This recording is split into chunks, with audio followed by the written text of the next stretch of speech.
In my uneducated opinion. It's educated. Wow.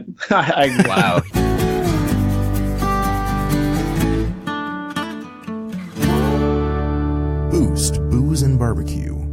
Hello and welcome to Boost, Booze, and Barbecue. This is Andy, and I'm excited to have the guys from Pitlane Parley on the show today. We got Mike and Matt. How are you fellas doing? I'm good, man. How you doing? Doing great. I'm doing good. Thanks for having us on.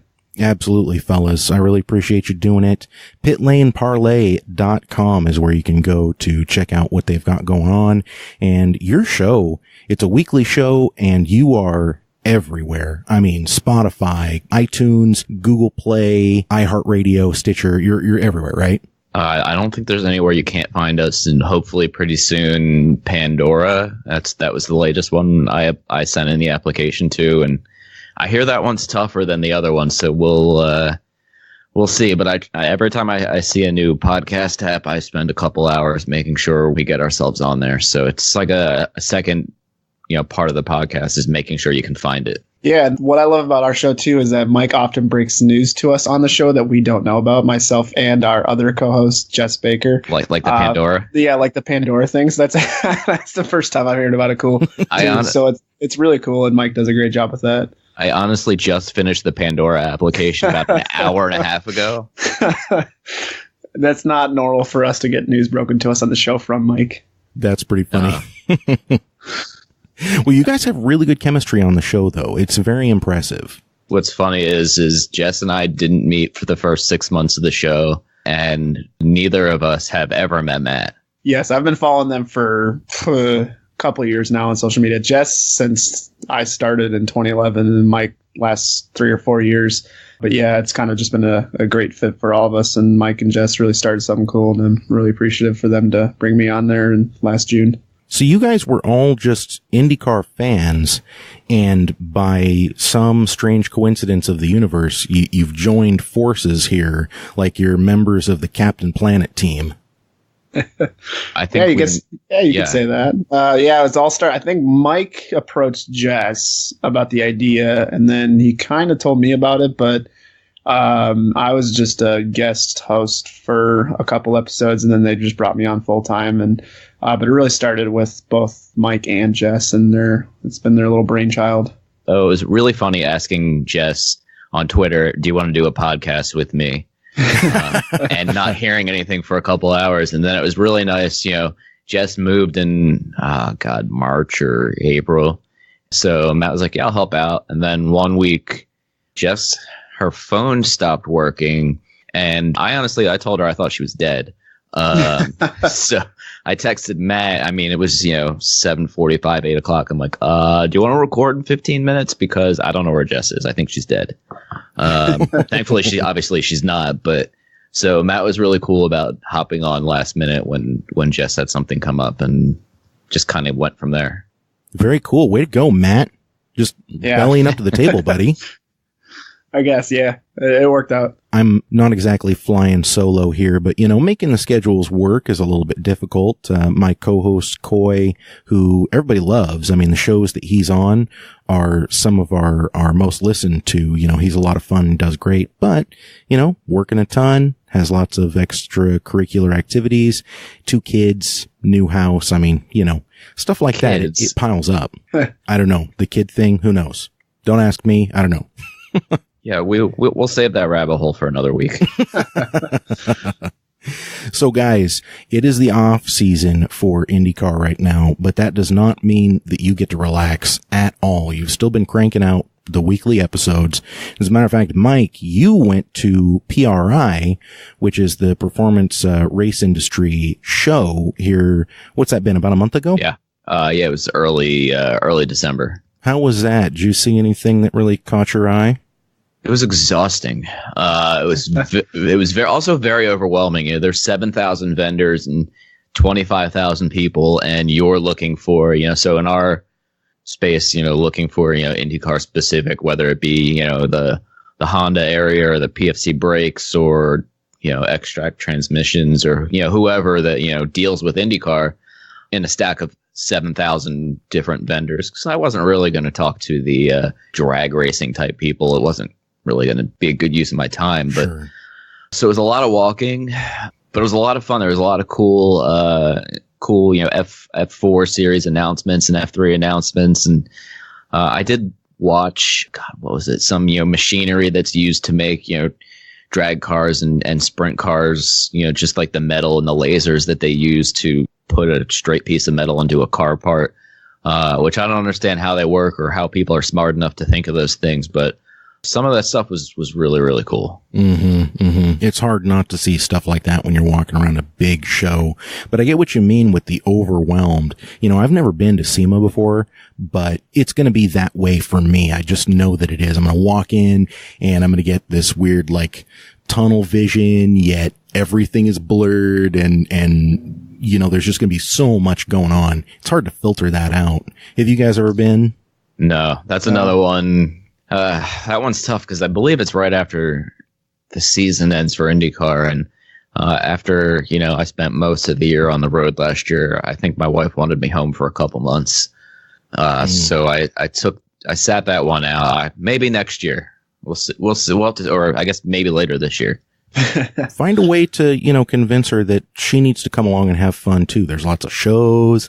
There's plays. There's the magicians, the dudes with the white tigers. I guess they're not really doing their thing anymore, but I hear Celine Dion's really good. Yeah. I'm just throwing that out there. But that means I have to go to that too. It just depends on, what it's coordinated with.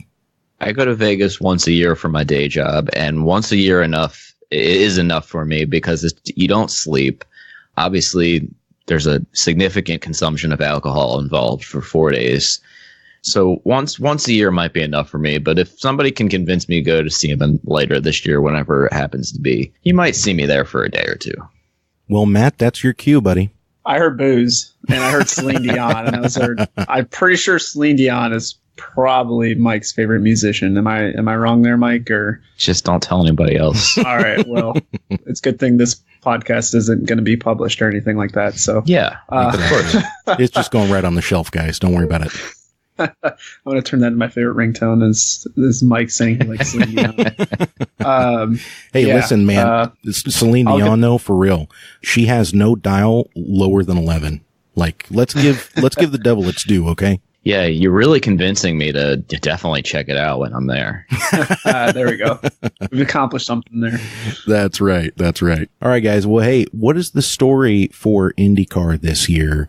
Let's see here. Changes were made this year, right? Yes. Yep. There were changes. Me, I'm a real motorhead. And so the engine changes really caught my eye, and looking at that and reading through that, and Honda's got some really interesting things going on. Do you know of any other changes to the motors or to the cars that are really sticking out in your mind? I'll touch on the engine changes in a minute, and Matt can fill in any blanks here, but I believe they're opening up a little bit more development in terms of not making it so spec.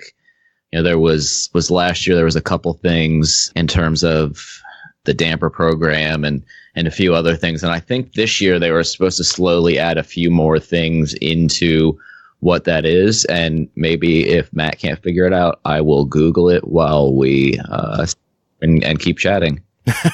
That's all on you. I'm drawing a blank too. Unfortunately, the engine area is not my expertise, but if you want to know who got the pole for a race 10 years ago, I'm your guy. That's actually when they did bring me on the show as a guest first couple of times. Mike would say something and I would correct him, and he called me an encyclopedia. Unfortunately, in the area of the technology and the engines and whatnot, that's not my area of expertise, but that's where we toss it to Mike, because he actually Googles a lot of stuff during the middle of our show, and we call him out for it for cheating. So thank you. It's not cheating, it's educating. On the fly. Yeah. So and we don't have like a producer or anything who does that, like fancy radio shows. So the new 2021 engine, which will at least last through the year 2026, starts testing in about 18 months from now. IndyCar's now president said it should be around 900 horsepower, which is 200 or 300 more horsepower than we currently see.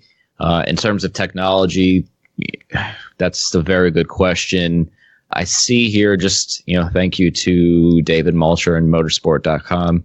I actually think I sat next to him when he wrote this article in May, but both Chevrolet and Honda are going to retain the rev limit of 12,000 RPMs on the engine to, maintain durability. But in terms of anything else, the power is the one thing that sticks out.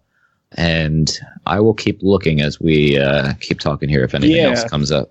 Well, so different sound potentially, and then I guess there's a couple ways to obtain that power from what we read from Marshall Pruitt when he came out around the same time as David Malcher and when the news broke. And the big one that caught a lot of people's eyes was potentially switching from the ethanol, the E85 that IndyCar's been using since, I believe it's been 2005 or 2010, somewhere around there.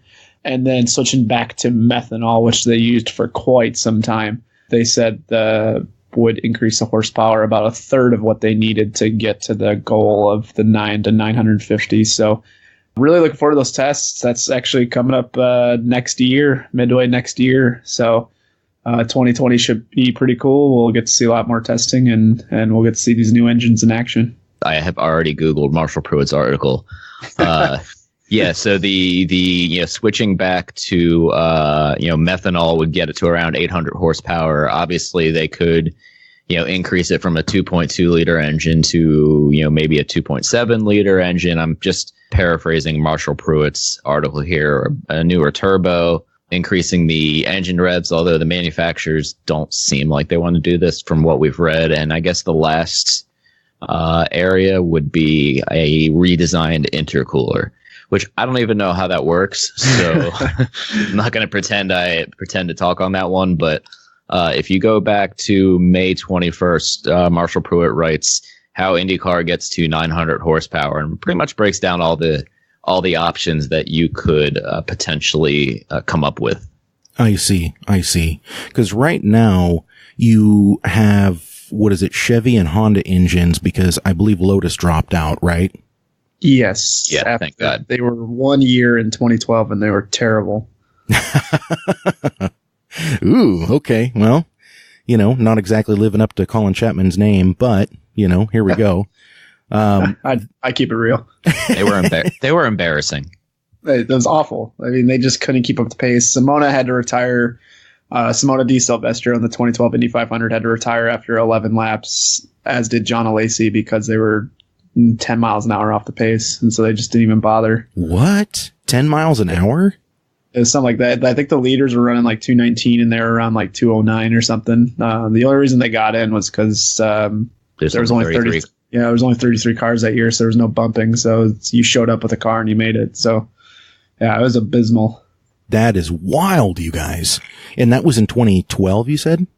Yeah, that's the only year that Lotus was around. So they were full-time with HVM Racing, which had Simona Di Silvestro. And, poor her, she showed up every weekend, but there was just no hope. I mean, she was just down on horsepower. They were with a bunch of other teams for the first couple races, like Dragon Racing and Brian Herta Autosport, but they got out of that deal as soon as they could, they're not even midway through the season. By the time they got to Indy, they were all done with them. So Lotus was a very short and very big failure on behalf of IndyCar, and I think it was Randy Bernard, who's the old boss, who had that going.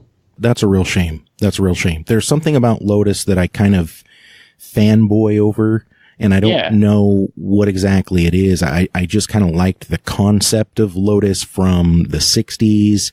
The Esprit Twin Turbo was on the poster on my wall when I was a kid, and so I have this romanticized vision of Lotus, I guess. And so to hear that their engine was so abysmally bad is disappointing. Yeah, there's really no other way to put it other than it was really embarrassing. And that's why, I think you've almost seen a little bit of a struggle to find that third engine manufacturer, is because, listen, IndyCar doesn't want another Lotus, and manufacturers don't know if they want to spend the money to even get up to the level to be competitive with both Chevy and Honda. Just, again, I'm cheating. I know Matt will appreciate this, but not only, did they, did both the Simona Di Silvestro and Jean Alesi not finish the race, they didn't even bother qualifying. So they just, I don't remember that. No, I didn't honestly remember that either, but that's probably why we don't remember, is because they didn't even bother. People who crashed, two guys crashed, 3 crashes and 1 wave off, and still they were ahead of the Lotus cars. Embarrassing. Oof, that is awful, you guys. Well, but Andy, as far as that third engine manufacturer, potentially in 2021, the hot rumor is Alfa Romeo. Do you have any thoughts on them?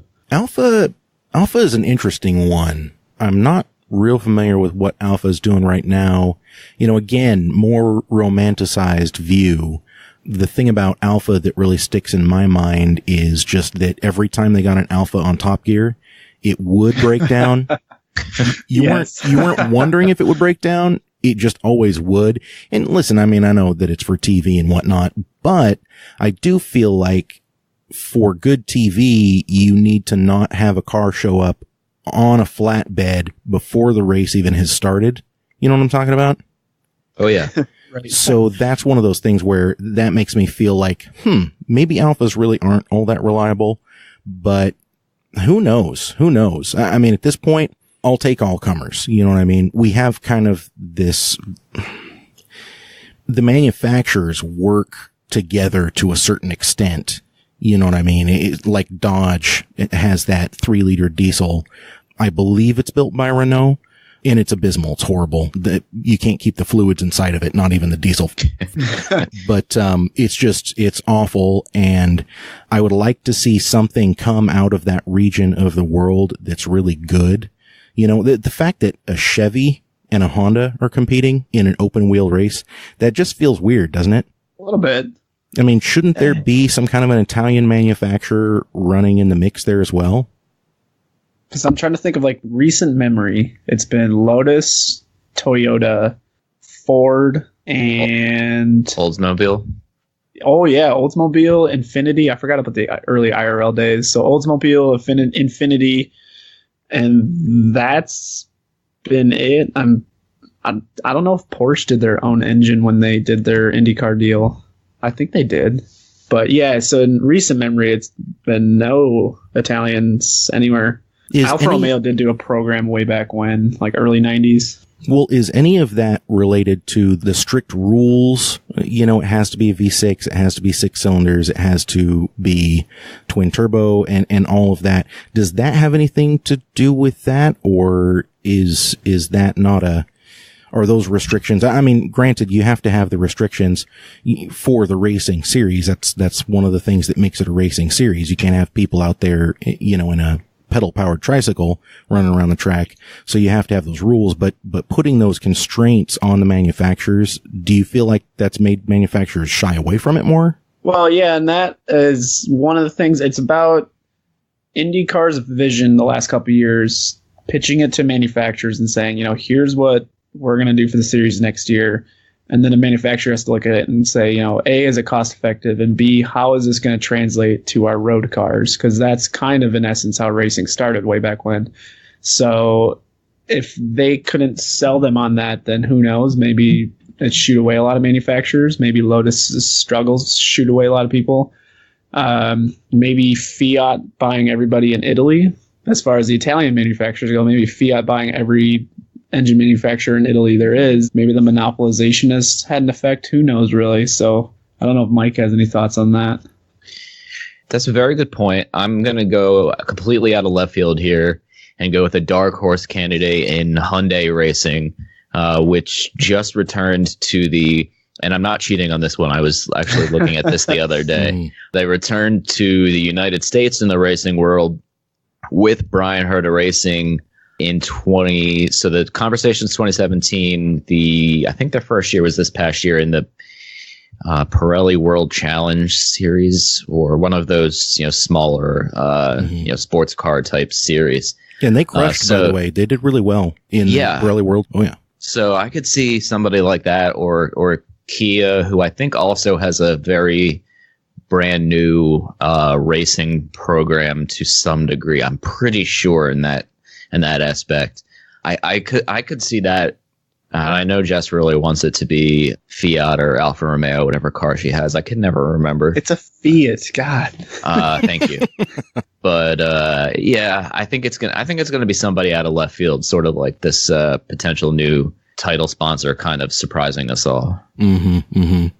You know what? That's a good point, though, with the Hyundai and the Kia, because Kia especially, I mean, I've only seen the photos and videos. I wasn't there for it, but word is that the Kia booth and the Kia ride-alongs and they had some of the new Stinger GTs there drifting and running like an autocross course, and they had their SUVs doing some crazy off-road stuff, and it seems like Kia is making a little bit of a bid to get into that motorsports arena. So, you know, that's a good point. I might keep my eyes peeled for those manufacturers, maybe.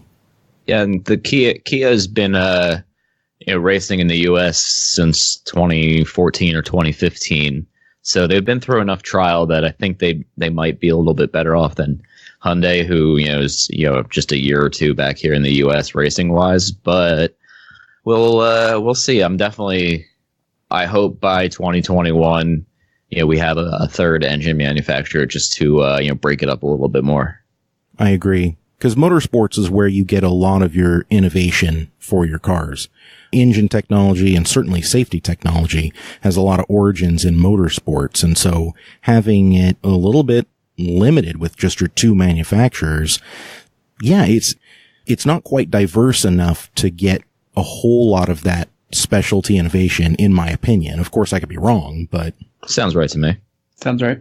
I'm glad you guys said that. You're doing exactly what I paid you to do. You're agreeing with me, so thank you. That's what I'm here for. Let's see here. IndyCar, tons of different stuff going on.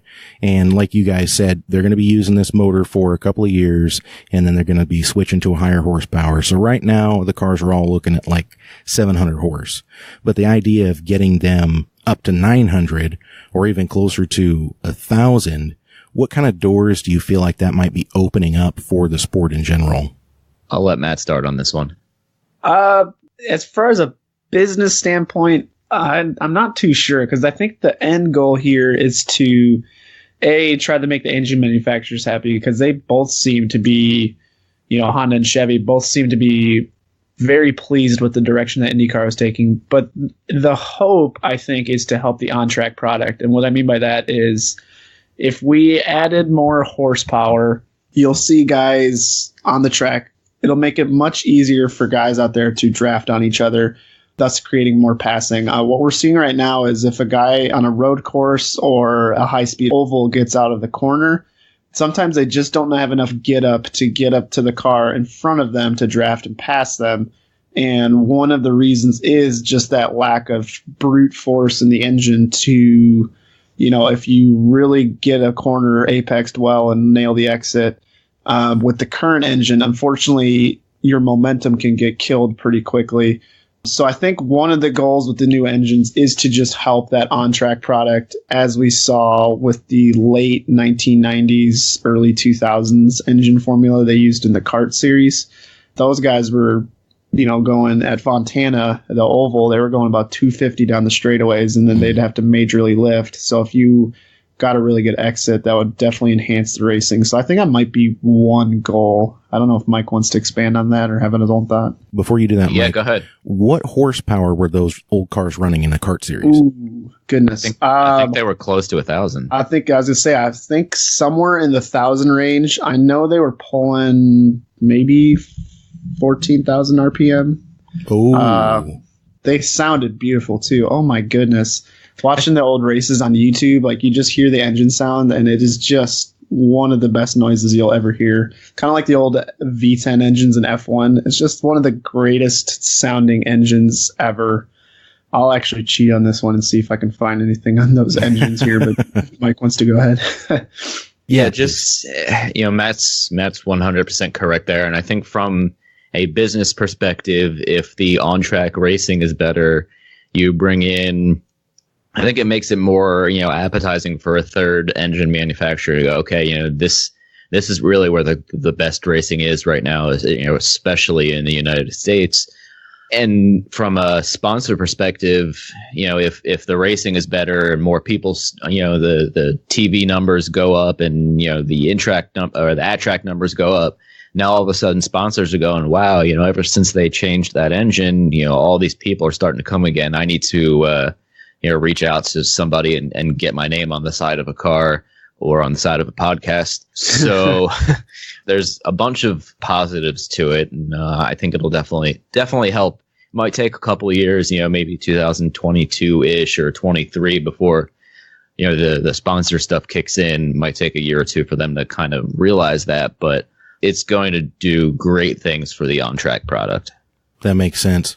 I was just sitting here thinking as you were saying that, there is one engine manufacturer that I would like to see that we haven't discussed, and that's Mazda. Ooh, as much as I would like to see Mazda with them pulling their sponsorship out of the formerly Mazda Road to Indy, I have a feeling that one won't happen. RIP Mazda. To the point where, what used to be called the Pro Mazda series, which is the middle level on the road to Indy, rebranded as the Indy Pro 2000 series. So a little disappointing there for sure, but I hate to break your dreams here, Andy, but I think that one probably not going to happen.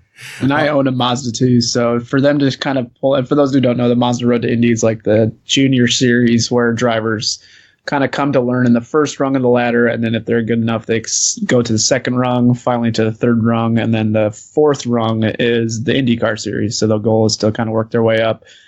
And for Mazda to pull out, I always wanted Mazda to jump into IndyCar at some point. My fiance and I own a Mazda, and we absolutely love it. And I think our next car will be a Mazda too. But yeah, unfortunately, I don't think that one's going to happen, which is a real shame.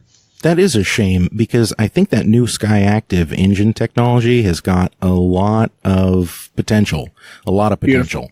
I don't know if you guys noticed or not, but yeah, it's a great car, and we go over bumps pretty seamlessly while also having an engine that, as I like to say, I give it the beans. So I have no troubles passing people or anything like that. So that's good. Well, in that Mazda prototype racer for the American Le Mans series, it just set a record at Daytona. It beat that 30-year standing record that was set by Toyota, and people are pretty blown away by that. I mean, there's a lot of chatter about that, and so it made me kind of wonder if Mazda was going to stay focused in on this, or if they were going to go, hey, we got some traction with this baby. Let's see what else it can do. Yeah, that car had a hell of a weekend. I didn't pay too close attention outside of the prototype class race on Saturday afternoon, but the Mazda car did have a good engine. Maybe, maybe they're pulling out so they can focus all their money on IndyCar. And, a couple of years ago, I had heard some rumors that, Mazda's definitely the next one. But judging from the source of the rumors, I now know it was completely ridiculous. So we'll leave that one at that. You are breaking my heart, guys. Breaking my heart. Yeah. Mazda's got kind of a special place in my heart. I've had a lot of Mazdas. I've had a number of Miatas. And then, of course, we all remember, Mazda taking their rotary powered Le Mans car and taking it to 24 Hours of Le Mans and winning. And they were the only Japanese manufacturer up to that point to have ever won Le Mans. And it was with a tri-rotor, a 20B rotary engine. That just kind of hangs in the back of my mind, and I'm going, come on, Mazda, do something. Like, we know you can do it. We know you got it in you. Let's see the next one. Do it. And who knows? Maybe this is it. I can't argue. Listen, I know Matt and his fiance have a very nice Mazda. I don't own a Mazda, but I see plenty of them around, and they sound like nice cars. So I hope, but I think we're going to have to say it's not going to happen right now. All right, in my uneducated opinion. It's educated, and I wow. He just compliment. I think we need. That. Yeah, we need to. I need to get a soundbite of that, and that is going to be my ringtone from now on. Oh yikes! That might be the intro to the show. It's going to be in our potential new show intro. We're getting a new show intro too. I'm just messing around with some things for fun. Stop. You know what? Maybe that'll be your tone for when people swear. It'll just be a sped up version of that. Yeah, that works. All right, that's fair enough. But the engines that Chevy and Honda are producing for Indy right now, it looks to me like they're a combination of both direct injection and indirect injection. Am I wrong? I'm going to have to say you're right because I have no idea. I do not know. So we'll just go with it. I had something up for this. Let me see if I can find it. I've got a whole bunch of tabs open, but I got my monitor right here. Yeah, it is. It's direct injection and indirect. The whole direct injection thing is really great until you start needing a whole ton of fuel dumped in. And then a lot of times you'll see, like the high performance builds, Mazda Speed 3, Mazda Speed 6, and even the EcoBoost engines, they will just ramp the direct injection injectors as hard as they can go, and then they'll add like a fifth or a sixth, or sometimes even a full sequential port injection system that then has another set of injectors in a traditional style with a traditional fuel rail that are pumping in. And I found it kind of interesting that they're doing that on these engines, because I feel like something like this is being specifically engineered for racing.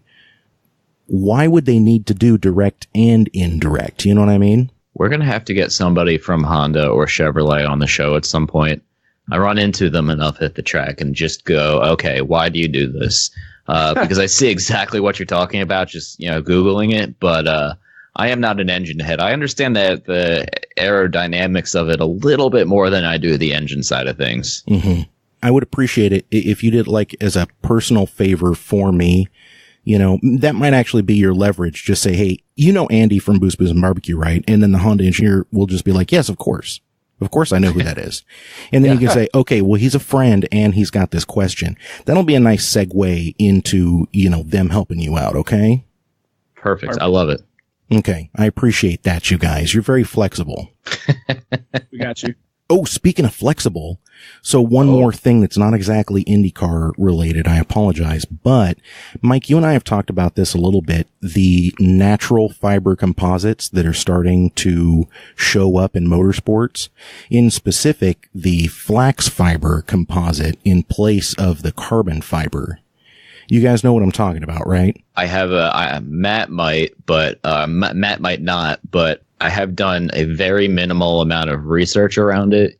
It's pretty cool because it's like, obviously, flax is a plant, so it's composite made out of a plant. And, correct me if I'm wrong, but the article I read was about the new Porsche GT4 car has, I believe it's doors in it, or its wings in the GT4 is made out of flax fiber, taking out, probably I don't know exactly, but a decent amount of weight to, get some extra speed in there.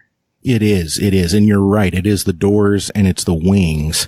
And the thing about flax fiber is that it's not necessarily lighter than carbon fiber, but when you hit something with it and it breaks, it doesn't shatter and splinter like carbon fiber does. Cause you know how carbon fiber, you'll hit it and it looks like this explosion of fiberglass, right? Yeah. It little bits and pieces everywhere. Exactly. And it's a nightmare to clean up.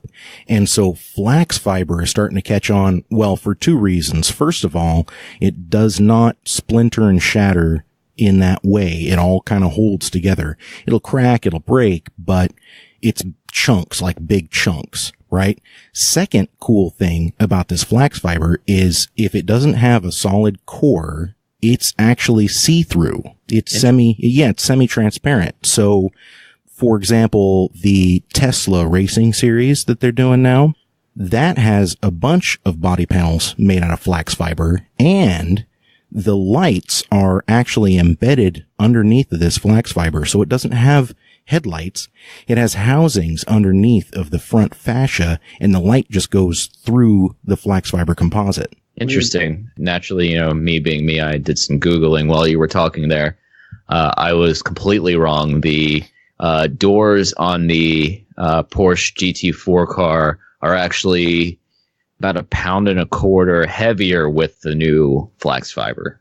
They are, yes. The flax fiber is not quite as lightweight as the carbon fiber, but I do think it's going to catch on for those two reasons we just talked about.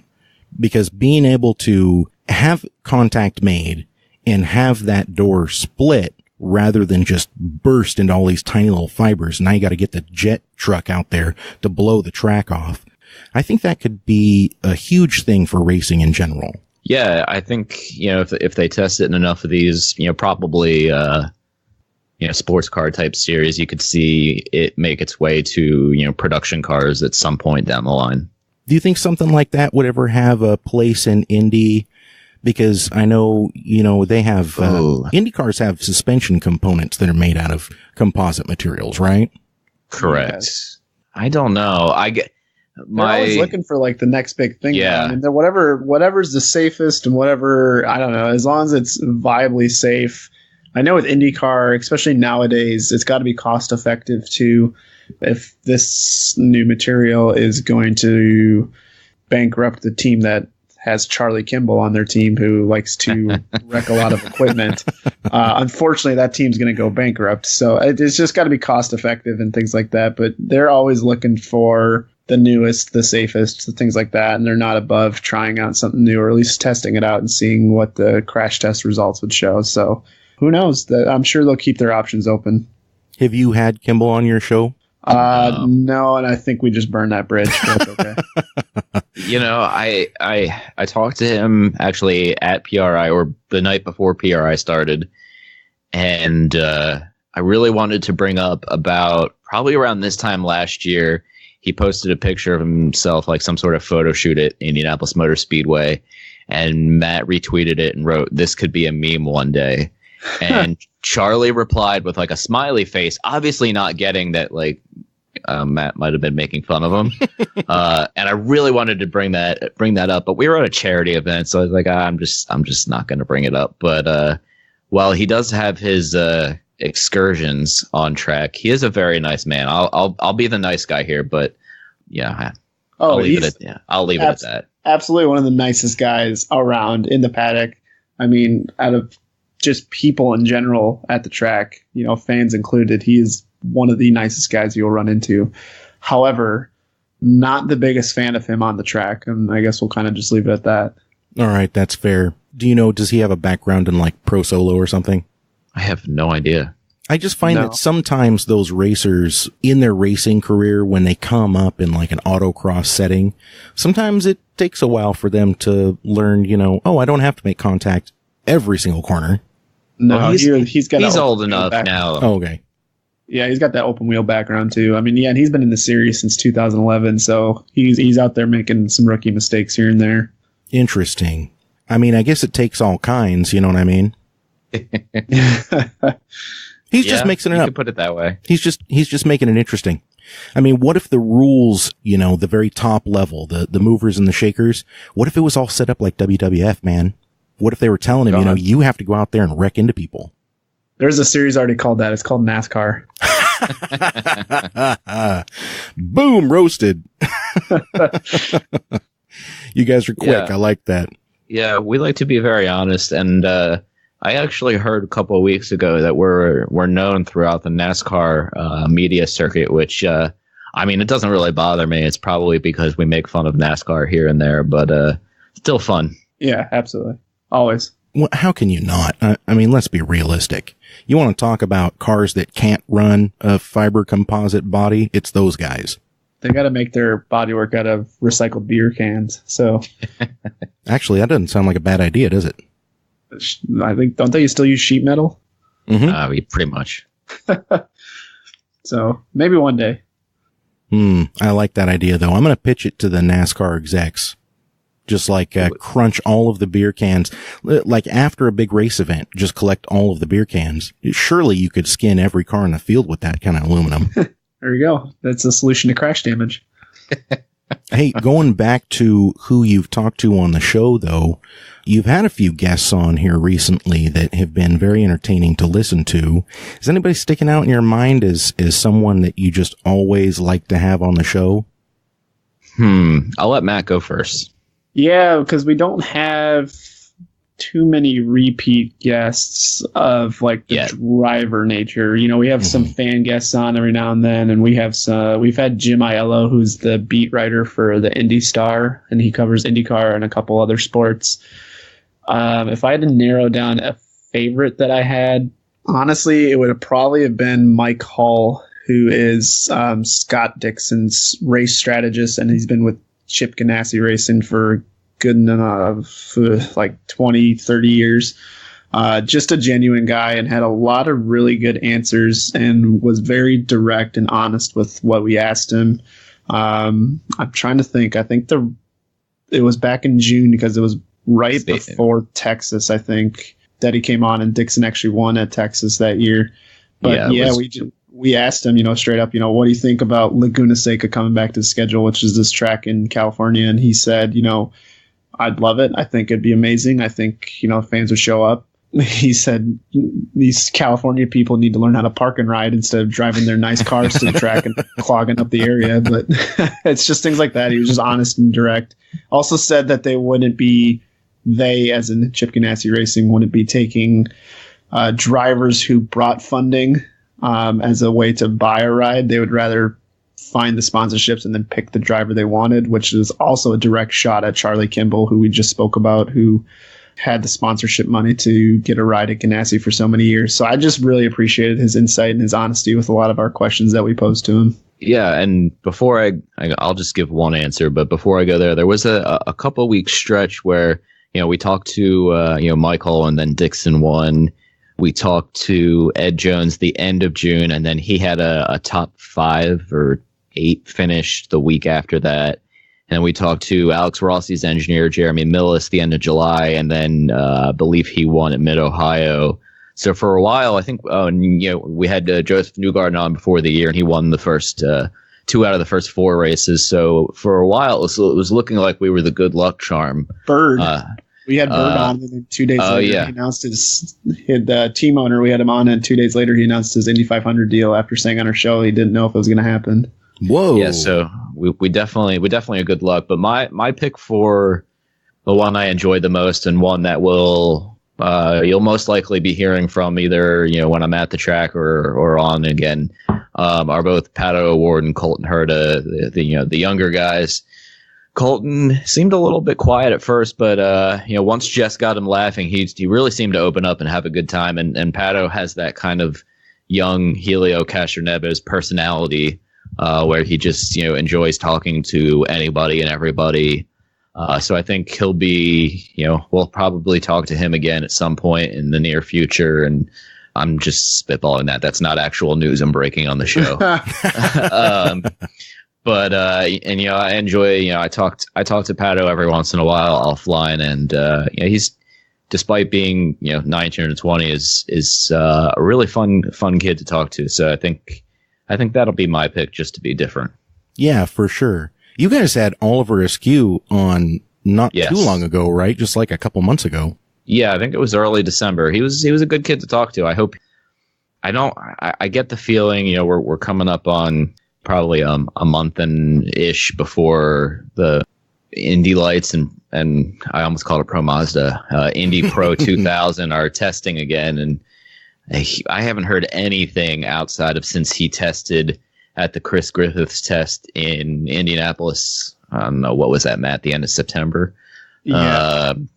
So I'm hoping he can find funding at least for Indy Pro 2000, but I don't think he seemed all that confident, despite being a really awesome guy to talk to.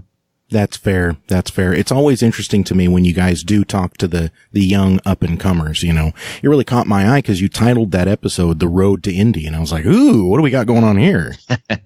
Yeah, I like to make our episode titles for those guys a little creative, and I know the Road to Indy crew appreciates it. If you go to any of the Road to Indy websites, indylights.com or I guess indypro2000.com now, you can actually find our episodes on there thanks to our titling that way. So that's pretty cool. Man, that's killer. Hey, I can't say enough good things about you guys. I mean, you're really killing it. And if any of our listeners like watching IndyCar racing, you have got to check out Pitlane Parley, and that is PARLEY.com. You guys are very active on Twitter. Can you go ahead and throw out your handles for everybody? Yeah, all of our social media, whether it's Twitter or Instagram or Facebook, is at Pitlane Parley. So we try to keep it simple, and it's all the same. And all of us, answer messages on there pretty much every day. So if anybody ever wants to just talk racing, please send us a message. I love it, you guys. Matt, we can just find you under that moniker, right? Yeah, we got the Pitlane Parley account where we share a lot of news, episode information, potential guests we're going to have on, things like that. And then we all three have our own Twitter handle. I know Mike's just his name. It's Mike_Joachim, JOACHIM. Our co-host Jessica Baker's at BakerJM13. And then I am at Hickey, which is my last name, and you can go ahead and laugh at home if you're listening. It's okay. If you want to send me any Hickey jokes that I've never heard before, go ahead. Mine's just Hickey93. Yeah, and we're all super on social media, so if you guys ever need to talk to us about IndyCar, any questions, there's no such thing as a stupid question. If you have any questions about IndyCar, we'd happily answer it for you guys, and we appreciate you guys listening on this episode. Absolutely, my friend. You're making me feel like I need to do more with Twitter. You know that? It's pretty cool when it works great. Yeah, it's got its ups and its downs, but it's mostly positive in the IndyCar world on there. I got to try to master Facebook before I do anything else, but that's for another show. A whole new animal. Facebook makes me tired. That's why you'll notice our Instagram is much more active than it used to be. Twitter is really active, and then Facebook not so much. I've started posting our last few episodes as like premieres on Facebook video and on YouTube, just to kind of spice it up. And I've seen we've gotten some more followers on there since then, but Facebook is definitely the by far the least utilized method of show stuff. Got it. That's fair. All right. Well, we'll just point everybody towards your Twitters. Make sure that we link them underneath of this episode. And of course, while you guys are going out there checking out Pitlane Parley, swing by boostboozebbq.com. That's where you're going to find not just this episode, but all the episodes, related photos, related links. Mike, you're probably going to send me a few links to put underneath of the show notes, right? Yeah. And you guys can go and check that out. It will send you right over to all the stuff that we've been talking about. And of course, over to Pitlane Parley. So once again, you guys, thanks so much for being here. I really appreciate it. The listeners, thank you so much for tuning in. Thanks for telling a friend. For Mike and Matt, this is Andy, and we will see you next time.